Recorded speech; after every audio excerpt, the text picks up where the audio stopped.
እየሰራ ያለውን ስራ እርቃኑን የሚያስቀረው የእግዚአብሔር ቃል። ይሄ እግዚአብሔር ቃል ሲገለጥ ሊሆን አይችልም። ስለዚህ የሃይማኖት ሰዎችን ቀስቅሶ ሃይማኖተኞችን ቀስቅሶ የራሱን ሐሳብ በሰዎች በኩል ለማስፈጸም የሚሰራው የጥልቁ አሰራር የዘንዶ አሰራር ነው። የዘንዶ አሰራር በዚህ ዘመን ወንጌል በኃይል እንዲገለጥ ሰዎች በዚህ በመጨረሻው በፍጻሜ ዘመን ሰዎች ከጨለማ አሰራር እንዲያመልጡ ቆርጦ ታጥቆ የተነሳበት ጊዜ ነው። አሁን ያለንበት ዘመን የዘመን እንጥፍጣፊ ማለት እንደምታዩትና እንደምትሰሙት ምድራችን በብዙ ምጥ እያለፈች ያለችበት ዘመን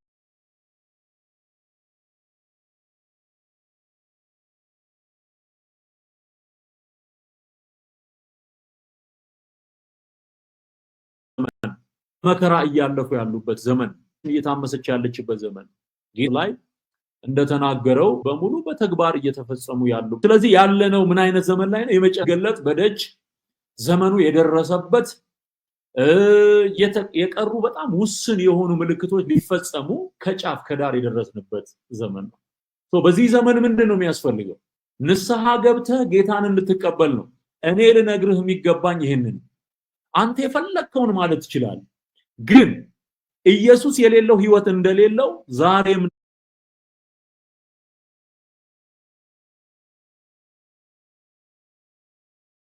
ደግሜ ልነግርህ እወዳለሁ። ዛሬም ደግሜ ልነግርህ እወዳለሁ። አባቶቼ፣ እናቶቼ፣ ኢትዮጵያውያን ሃይማኖት አያድን። ጆሮአችሁን ከፍታችሁ ስሙ። የሚጠቅማችሁን ነው የምነግራችሁ። ሃይማኖት አያድን። የፈለገ አይነት ድርጅት ውስጥ ብትታቀፍ፣ ምንም አይነት ስያሜ ያለው ሃይማኖት ተከታይ ብትሆን፣ ኢየሱስ የሌለው ህይወት የለውም። ወንጌል ማለት ይሄ ነው። በነገራችን ወንጌል ምንድነው ካልን፣ ወንጌል ስለ ልጁ ስለ ኢየሱስ ክርስቶስ ነው። በስጋ ከዳዊት ዘር ስለተወለደ እንደ ቅድስና መንፈስ ግን በኃይል እግዚአብሔር ልጅ ሆኖ ስለተገለጠ ከሙታን ስለተነሳው በድል ስላረገው በክብር ስለሚመለሰው በሁሉ ላይ ሊፈርድ ስልጣን ስላለው ስለ ኢየሱስ መመስከር ነው። ምን ወንጌል። ይሄንን ወንጌል ሊያስርና ይሄንን ወንጌል ሊያስቀር የሚችል ምንም አይነት ምድራዊ ኃይል የለም። ክብር ለኢየሱስ ይሁን። ስለዚህ የምትድነው ኢየሱስ ክርስቶስ ስለ ኃጢአትህ እንደሞተልህ ሞትን ድል አድርጎ እንደተነሳ በልብ አምነ በአፍ ስትመሰክር። ሌሎቹ በሙሉ ያድናሉ ተብሎ የተነገሩ በሙሉ አያድኑም። በቃ ይሄ እውነት አንቼንጀብል የሆነ ትሩዝ አይጨመርበትም፣ አይቀነስበትም። ስለዚህ ትዝታውን በማሳሰር ወይም ደግሞ የሆነ በቃ ድራማ ፈጥሮ አሁን ሰሞኑን አንዳንድ ነገሮች ያው እግዚአብሔር የሚያከሽፋቸው ነገሮች አሉ። እግዚአብሔር የሚያከሽፋቸው ማለት የጠላት ስራ በሐሰተኛ መረጃ የሆነ ነገር አጭበርብሮ ድራማ ለመስራት ያሰቡ ሰዎች ነበሩ። እግዚአብሔር አክሽፎታል።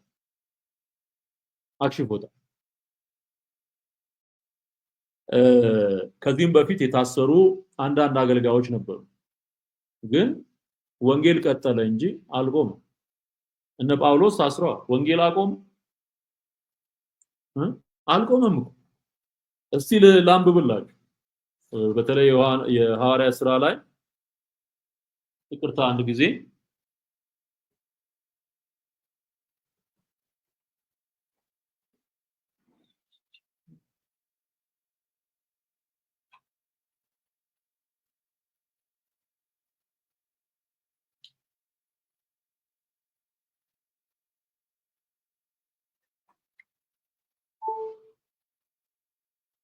እሺ የሐዋርያት ሥራ ላይ ምዕራፍ 12ም ላይ የተጻፈ ታሪክ አለ። ምዕራፍ 5ም ላይ የተጻፈ ታሪክ አለ። የጴጥሮስ መታሰር ተጽፏል። የነ ጳውሎስ መታሰር ተጽፏል። እንደዚሁም ደግሞ ጥቅሱን ላውጣና አንድ ሁለት ነጥቦችን ብንነጋገር ጥሩ ነው። የወይኒው መሰረት እስኪናጋ ድረስ ሲዘምሩ ሲያሸበሽቡ እግዚአብሔርን ሲያከብሩ ተመልክተናል። ያ በመሆኑ ወንጌል ታሰረ ወይ ስትል አልታሰረም። እንደውም ቤንዚል እንደተጨመረበት እሳት የበለጠ እየነደደ የቀጠለው እንጂ እየበረደ አይደለም። ከዚህ ምንማረው ምንድነው? የተነሳውን የእግዚአብሔርን ይሄ ሪቫይቫል ነው በነገራችን ላይ ሰዎች እየነቁ ያሉበት ዘመን ሪቫይቫል ማለት እግዚአብሔር በሆነ ዘመን የሚፈጥረው የወንጌል እንቅስቃሴ ነው በመንፈስ ቅዱስ የሆነ በመንፈስ ቅዱስ ኃይል የሆነ የሰውን ጥበብ ምናምን አይደለም ያን የሚጠቀመው በእግዚአብሔር መንፈሳዊ ኃይል ወይ ነው በመንፈስ ቅዱስ ኃይል ዱናሚስ በሆነው አንሊሚትድ በሆነው በእግዚአብሔር ኃይል የሚከናወን እንቅስቃሴ ነው ይሄ በሐዋርያት ዘመን ሆኗል በታሪክ ደግሞ ወደ ኋላ ተመልሰን ስናጠና ከአባቶች ዘመን ጀምሮ በየጊዜው የሚነሱ ሪፎርሜሽናል ሙቭመንቶች የወንጌል እንቅስቃሴዎች አንዳንዴ በዝማሬ አንዳንዴ በወንጌል ትምህርት አንዳንድ ጊዜ አብያተ ክርስቲያናትን በማንቀሳቀስ እግዚአብሔር በፈቀደው ወቅትና ጊዜ በፈለገው ሰው በኩል የሚሰራው ማንም ሊያቆመው የማይችለው ነገር ነው ሪቫይቫል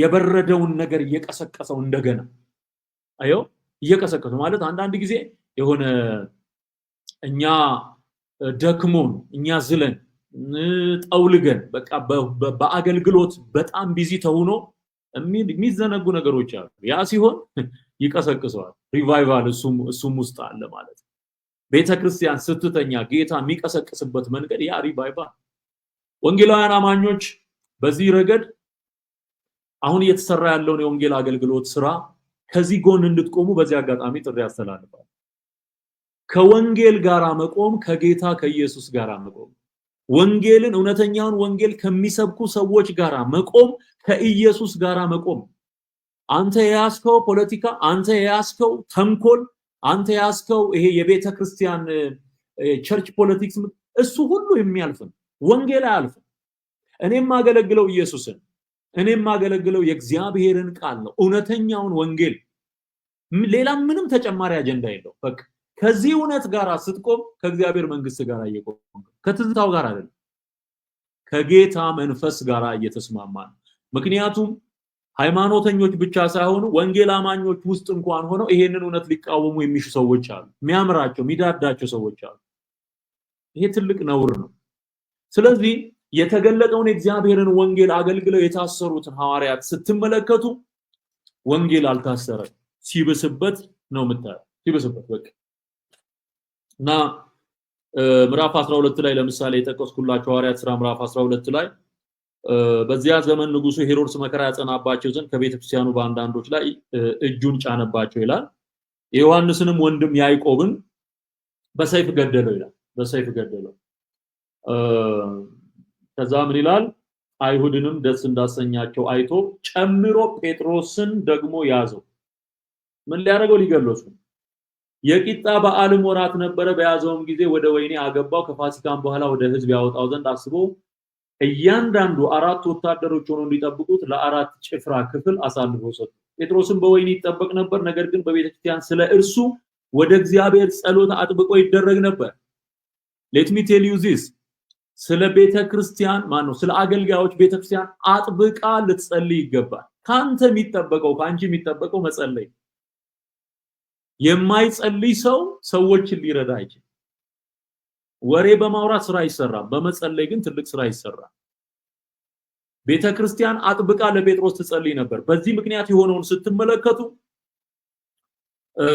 የእግዚአብሔር መልአክ ሲመጣ ታያላችሁ ቁጥር 7 ላይ ተኝቶ ነበር ጴጥሮስ እነሆ የጌታ መልአክ ቀረበ በቤትም ውስጥ ብርሃን በራ ጴጥሮስንም ጎድኑን መጥቶ አነቃውና ፈጥነ ተነሳ ነው ሰንሰለቶቹን ከእጁ ወደቁ መልአኩም ታጠቅና ጫማህን አግባለው እንዲሁም አደረገ ልብስህንም ልበስና ተከተለኝ አለ ወጥቶም ተከተለው ራእይንም የሚያነበር በመልአኩ ይደረግ እንደሆነ አላወቀ መጀመሪያውንና የሁለተኛውን ዘብ አልፈው ወደ ከተማው ወደሚያወጣው ወደ ብረቱ መዝጊያ ደረሱ እርሱም አውቆ ተከፈተላቸው በሩ ወለል ብሎ ተከፈተ ወጥተውም አንዲት ስላች አለፉ ወዲያው መልአኩ ከርሱ ተለየ ጴጥሮስም ወደ ልቡ ተመልሶ ጌታ መልአኩን ልኮ ከሄሮድስ እጅና ከአይሁድ ህዝብ ይጠብቁት ከነበረው ሁሉ እንደ አዳነኝ አሁን በእውነት አወቅ አለ ይላል የቤተ ክርስቲያን ጸሎት የጴጥሮስን ሰንሰለት ይፈታል የአገልጋዮችን ሰንሰለት ይፈታል ጠላት የሚሸርበው ምንም እንኳን የሸረሪት ድር ቢሆንም ተንኮላቸው ግን በቤተ ክርስቲያን የሚደረገው የቅዱሳን ጸሎት የእምነት ጸሎት የአገልጋዮችን አገልግሎት የማስቀጠል እስራትን የመፍታት የወይኒን ሰንሰለት የመበጠስ የወይኒውን በር የመክፈት ኃይል አለው። ይህ ከኔና ከናንተ ይጠበቃል። ለኔ ብቻ አይደለም፣ ለአገልጋዮች በዚህ ዘመን የወንጌልን አደራ ለተሸከሙ ሁሉ ቤተክርስቲያን አጥብቃ ልትጸልይ ይገባል። ቁጥር 5 ላይ ያለውን አስምሩበት። በቤተክርስቲያን ስለርሱ ወደ እግዚአብሔር ጸሎት አጥብቆ ይደረግ ነበር። አጥብቆ አላልቶ አይደለም፣ እንደው ለማድረስ ያክል አይደለም፣ በጥብቅ ጠላት እየተቃወሙ ሴራውን እያፈረሱ። አሁን መንፈሳዊ የሆነ ትግል አለ። የደጋሚዎች ድግምት አለ። በነገራችን ላይ የደጋሚዎች ድግምት አለ። የአስማተኞች ያስማታል። መጽሐፍ እየገለበጠ ወንበር እየገለበጠ የሚደግም እንትን ይሄ ደብተራና እንትን ቄስ ሞልቷል በየቦታው። መቃብር ቤት ዘግቶ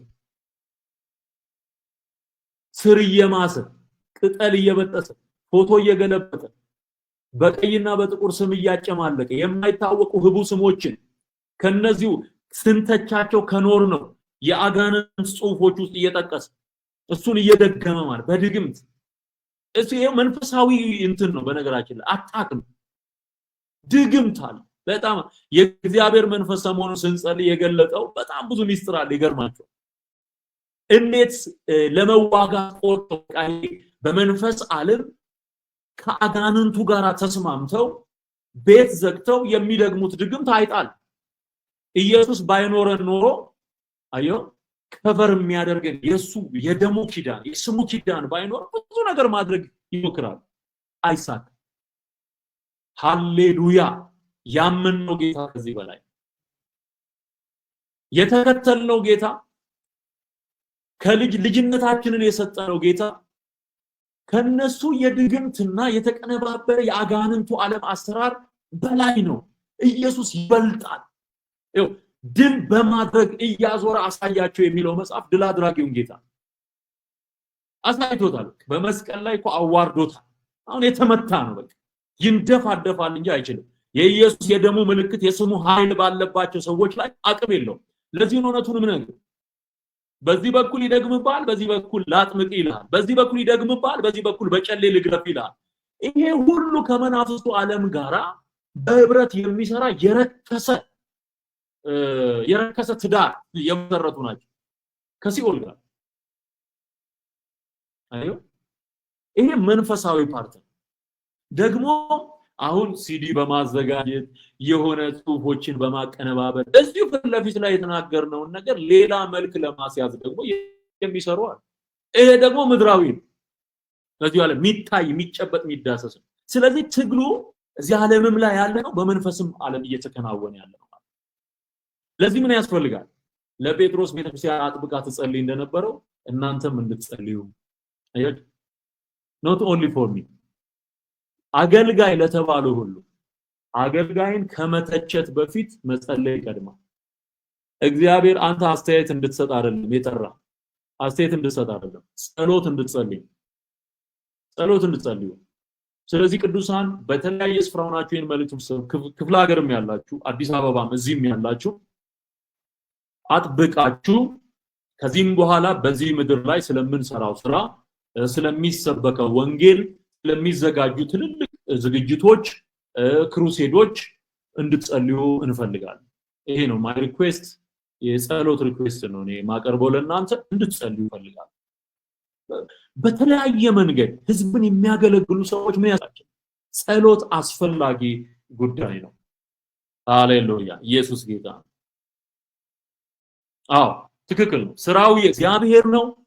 የእግዚአብሔር መንግስት ስራ፣ መንግስት ውስጥ ያሉ ቅዱሳን በሙሉ በህብረት ሆነን የምንሰራው። እኔ ለብቻ የምሰራው አይደለም።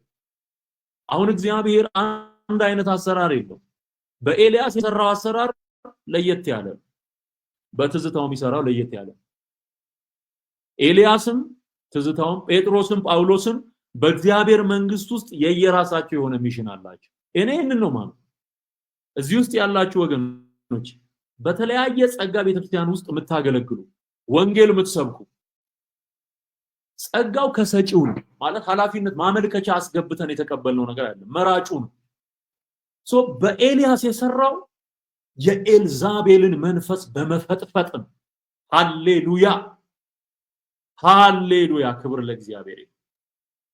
የኤልዛቤልን መንፈስ በማዋረድ አየሁ፣ በማዋረድ ነው በኤልያስ ላይ ተገለጠው። ኃይለኛ ነበር ኤልያስ፣ ኃይለኛ እየተወራረደ እናንተ የምታመልኩት አምላክ ከሆነ ኑ መስዋዕትን ሰዋ፣ የማንን መስዋዕት እግዚአብሔር እንደሚቀበል እናያለን ብሎ ተወራርዶ የእግዚአብሔርን ክብር የሚያስጠብቅ ነብይ ነው ኤልያስ።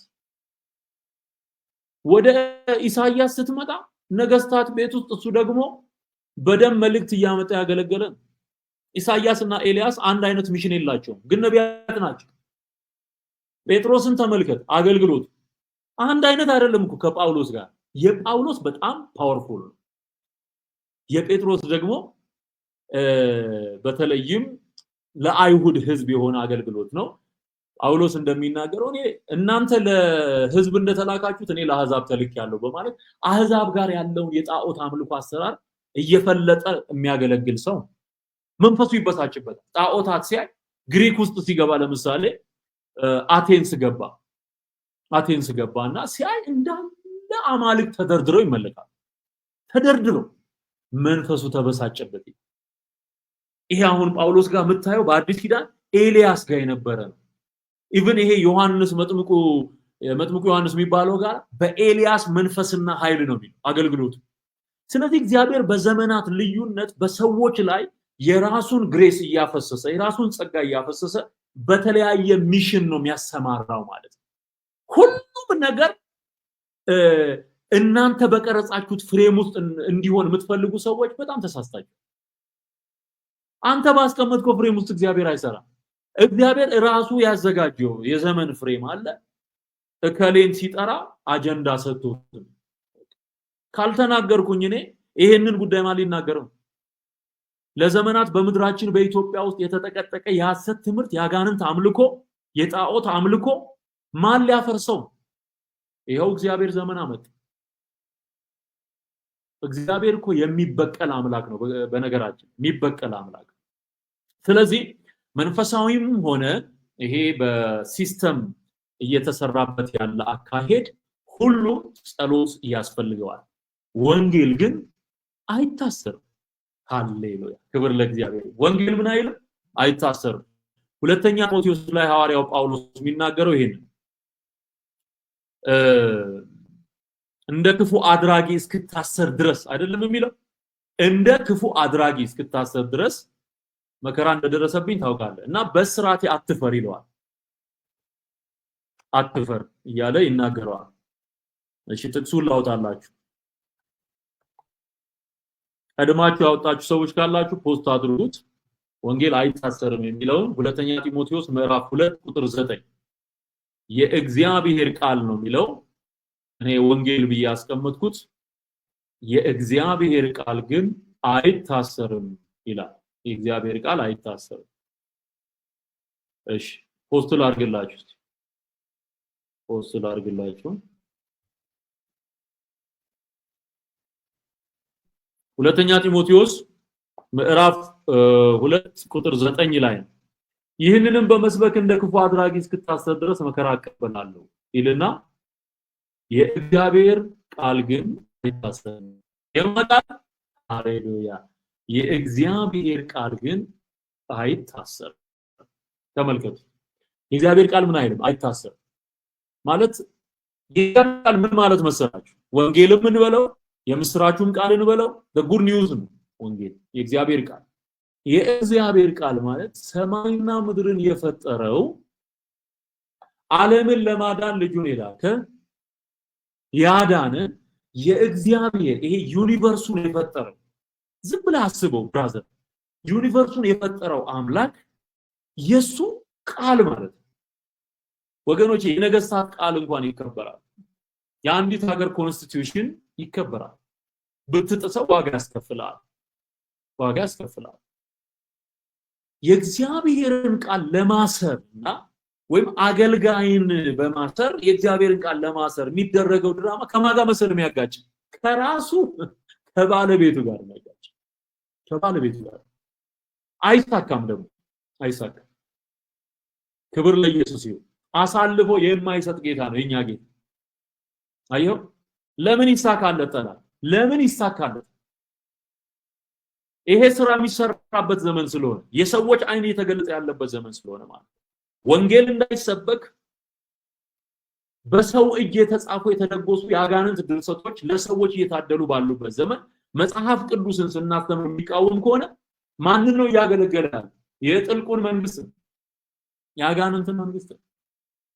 ስለዚህ እንዴት ነው ምትድነው ለሚለው ጥያቄ ይሄ የማይታሰረውን የእግዚአብሔርን ቃል ስንነግርህ በመስማት ምክንያቱም እያፈረስንም እውነት እየነገርንም እንድናገለግለው የመረጠን ጌታ ኢየሱስ ስለሆነ አለመማር አለማወቅ ህዝብ እያጠፋ ነው ያለው። መጽሐፍ ምን ይላል? ትንቢተ ሆሴዕ ምዕራፍ 4 ቁጥር 6 ህዝቤ ዕውቀት ከማጣቱ የተነሳ ጠፍቷል። ያጠፋል። ዕውቀት ማጣት ያጠፋል። ስለዚህ የማይታሰረውን እግዚአብሔርን ወንጌል ለሰዎች እናደርሳለን።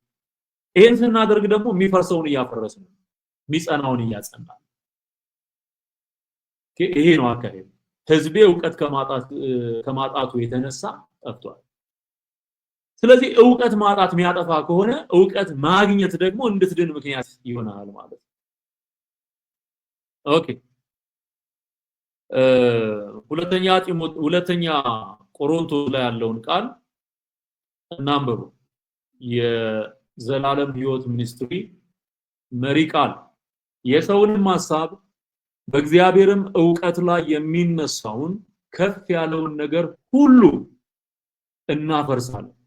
ይሄ የሐዋርያት ሂደት አስተምህሮ ሲስተማቲክ በሆነ መንገድ በግልጽ ጣዖትን በማፍረስ ሐሰትን በመናድ በእግዚአብሔር ቃል ላይ የተዋሹ ውሸቶችን በመጥረግ የእግዚአብሔርን እውነተኛ ቃል ደግሞ በማጽናት ህዝቡ የሚድንበትን ትክክለኛ ኢንፎርሜሽን ለሰዎች በመስጠት ያገለግሉ ነበር። እነ ጳውሎስ ያገለገሉት በዚህ መንገድ ወገኖች፣ ዛሬ እኔም ያገለገልኩ ያለሁት በዚህ መንገድ የሰውን ሐሳብ በእግዚአብሔር ዕውቀት ላይ የሚነሳውን ከፍ ያለውን ነገር ሁሉ እናፈርሳለን።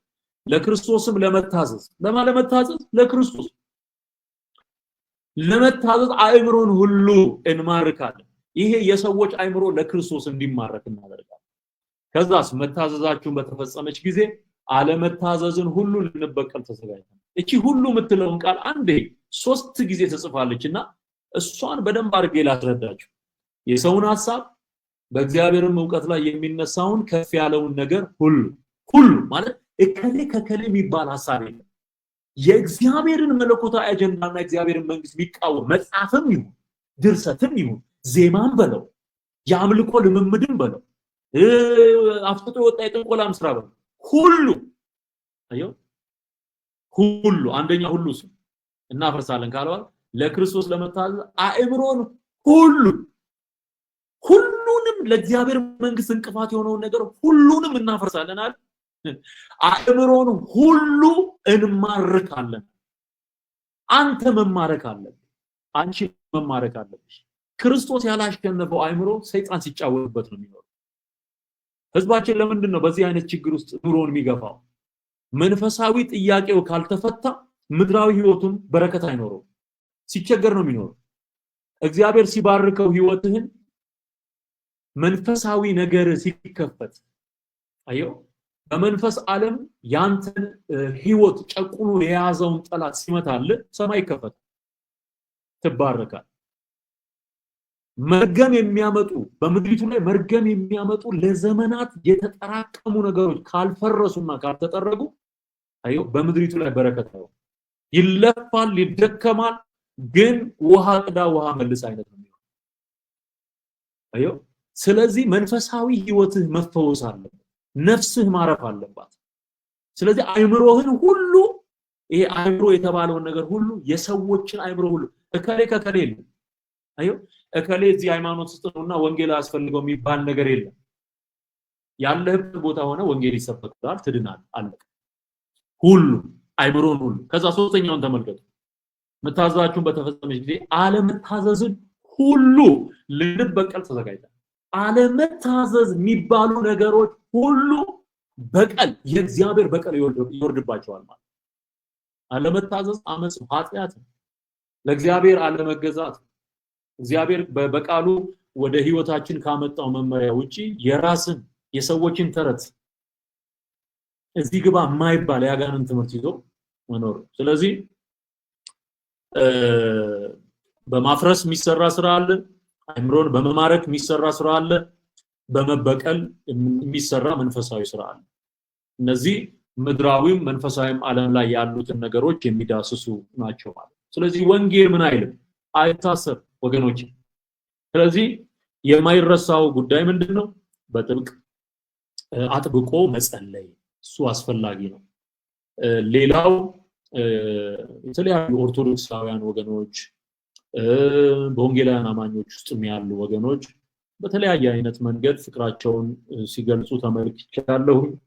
እግዚአብሔር በሚገርም ሁኔታ ቁም ነገር አይናገሩም ተብሎ የሚታሰቡ ሰዎች ጭምር ከወንጌል ጎን ሲያሰልፍ ተመልክቼ በጣም ተደንቄያለሁ። በእውነት ጌታ ከናንተ ጋር ይሁን እንጂ ሁሉ ከናንተ ጋር ይሁን።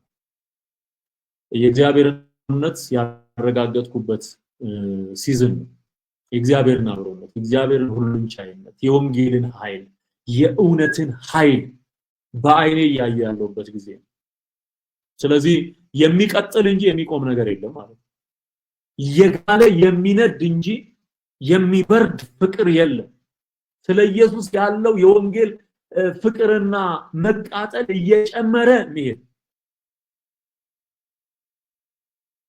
እና አስዘምርም ባለፈው ትዝ የሚላችሁ ከሆነ አዲሱ መዝሙር ላይ እልፍ ቃላት ቆመው በሚለው ዝማሬ ላይ ይሄንን ሐሳብ እሳት ነው ፍቅርህ እየጋለ ይነዳል ይብዛልኝ ይብዛልኝ ይጨመርልኝ በህልውና ውስጥ ጨርሶ አስተመኝን ኢየሱስ ኢየሱስ አንተ ብቻ ንጉስ ኢየሱስ ኢየሱስ አንተ የኔ ንጉስ አንተ ብቻ ንጉስ አንተ የኔ ንጉስ አንተ ብቻ ንጉስ አንተ የኔ ንጉስ። ሃሌሉያ! እሳት ነው ፍቅርህ እየጋለ ይነዳል። በነገራችን ላይ አዲሱን መዝሙር ጋብዛችኋለሁ። የፓስተር ትዝታው ሳሙኤል ኦፊሻል ዩቲዩብ ቻናል ላይ ከነ ሊሪክሱ ተጭኗል። እሱን እንድትሰሙ ጋብዛለሁ። እና የሚቀንስ ነገር የለም። የጌታ ነገር እየጨመረ ነው የሚሄደው። አንዳንድ ስራዎች ላይ ቢዚ ስለሆንኩ ነው ሰሞኑን ራቅ ያልኩት። ሰሞኑን ደግሞ እንደዚሁ ወቅት ሲመቻች ጊዜ ሳገኝ ገባ እያልኩኝ የእግዚአብሔርን ሐሳብ እንካፈላለን። በጣም ድንቅ መልእክት ነው ጌታ የሰጠን። ወንጌል አይታሰርም፣ የእግዚአብሔር ቃል አይታሰርም። ይህን መልእክት በደንብ አየሩ ላይ አሰራጩት፣ ሼር አድርጉት፣ ስለኛ ጸልዩ። ነገሮችን ሁሉ በአይኑ የሚቆጣጠር እግዚአብሔር በዙፋኑ አለ። አሜን። ኢየሱስ በዙፋኑ አለ። እና ሰሞኑንም የምናሰማችሁ ትልልቅ ዜናዎች አሉ። እግዚአብሔር እየረዳን ነው። በዝግጅት ላይ ያሉ ጉዳዮች አሉ። ጊዜው ሲደርስ እነግራችኋለን፣ አሰማችኋለሁ፣ ዜናውን አቀርብላችኋለሁ። እና እስከዛ ግን በጸሎት ከጎኔ እንድትቆሙ በጌታ ፍቅር ጥሬን አቀርባለሁ። በጣም ነው የምወዳችሁ። ምትጸልዩ ቀጥሉ። ሐሰትን ደግሞ በደንብ ማፍረስ ያስፈልጋል። እንደዚህ ሐሰተኛ መረጃ የሚያሰራጩትን ተው ማለት አስፈላጊ ነው። ለዛሬው የነበረኝ መልእክት ይሄንን ይመስላል። ጸጋ ይብዛላችሁ። ወዳችኋለሁ። ሻሎም ብያለሁ። መልካም ጊዜ። ወንጌል አይታሰርም። ሃሌሉያ ሃሌሉያ ሃሌሉያ።